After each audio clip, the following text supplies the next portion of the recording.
Hi everybody, this is another one of my favorite G Suite applications, Google Earth.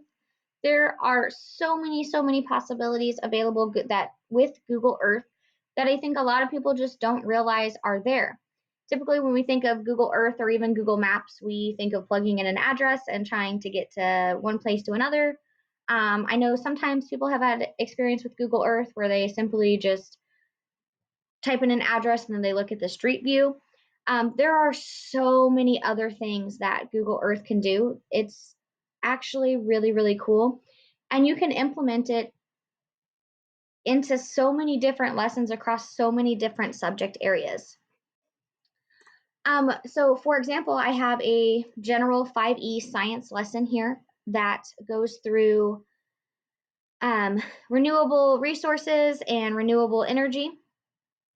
My Engage, they kind of start out with just a quick and simple YouTube video about how wind turbines are made. I feel like that sparks their interest quite a bit just because they don't ever realize how truly big these windmills are.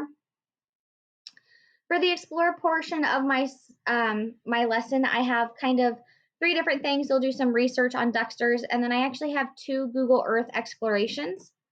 The first one is sources of energy. They are able to go through, read a little bit about different sources of energy, both renewable and non-renewable. Shows kind of where it's at, how it's looked over time, which I think is really cool because then they get to kind of see how it's affected the land. Again, in multiple places. There are tons. And then here is another one. Mountaintop removal. Chinese coal mining. And it just goes on and on and on.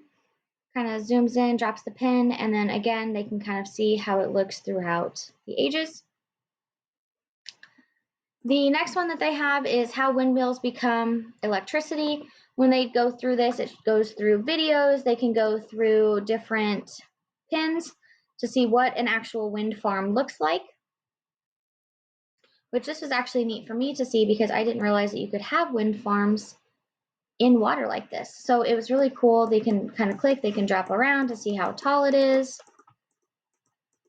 And they can see kind of how far apart they are and all of that.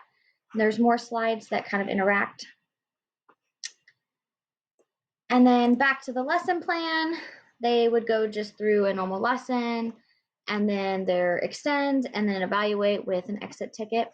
But that's kind of how I would use Google Earth in a lesson plan. Some other ways that I like to use Google Earth, of course, you can search for the place. You can go through Voyager, which is one of my favorite things. There are just already preset things. My class really enjoys the Bald Eagles Live. As we're working independently, sometimes we'll play music or sometimes we will put the Bald Eagles Live cam up and just watch the Eagles as we're working. You can do so many different virtual field trips like national parks. There are Yellowstone. There are so many different forms of little Voyager adventures through here that can be applied to really anything. It may be fun for writing one day to pull up like a specific story and have them write about it. The day the dinosaurs died, this would be a really cool lesson to kind of go through and then have the students write a fiction story about it. What is missing? That is always a fun activity that my students really enjoy. But as you can see, there are just a ton of things on here. Animals of the world. This is a really fun little quiz that we do if we have time. We also may show this, and then I may give each of my students an animal, and they incorporate it into their writing that day.